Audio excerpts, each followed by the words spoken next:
பள்ளியில் மகாவிஷ்ணு என்பவர் ஆன்மீக சொற்பொழிவு நடத்திய விவகாரம்.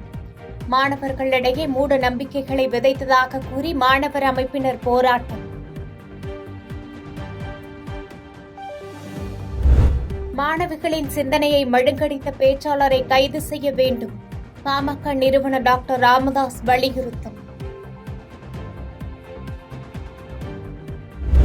சர்ச்சைக்குரிய சொற்பொழிவுக்கு காரணமானவர்கள் மீது 3 நாட்களுக்குள் நடவடிக்கை எடுக்கப்படும்.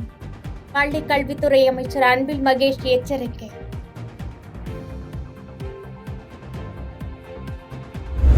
வெள்ளத்தால் பாதிக்கப்பட்ட ஆந்திர மாநிலம் விஜயவாடாவில் 5 நாட்களாகியும் மழைநீர் வடியாமல் இருப்பதால் மக்கள் அவதி.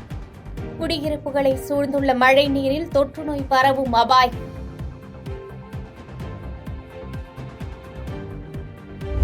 உத்தரப்பிரதேசத்தில் பொதுமக்களை தாக்கி வரும் ஓநாயை பிடிக்கும் பணி தீவிரம்.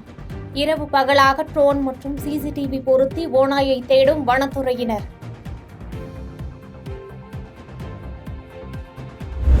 டெல்லி ஆம் ஆத்மி எம்எல்ஏ ராஜேந்திரபால் கௌதம் காங்கிரஸில் இணைந்தார்.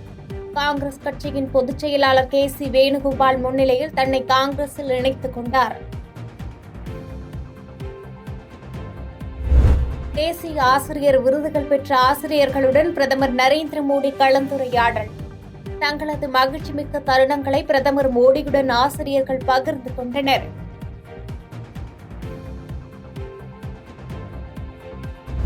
கிழக்கு ஆப்பிரிக்காவில் உள்ள பள்ளி விடுதியில் பயங்கர தீ விபத்து. அங்கு தங்கியிருந்த 17 மாணவர்கள் உடல் கருகி உயிரிழப்பு.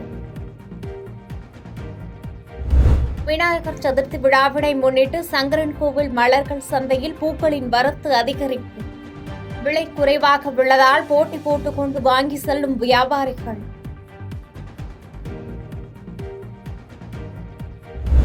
உத்தரப்பிரதேச மாநிலம் அம்ரோஹா பகுதியில் பள்ளிக்கு அசைவ உணவை கொண்டு வந்த மாணவர் சஸ்பெண்ட். பள்ளி மாணவனின் தாயார் பள்ளி முதல்வரிடம் வாக்குவாதத்தில் ஈடுபடும் வீடியோ வைரல்.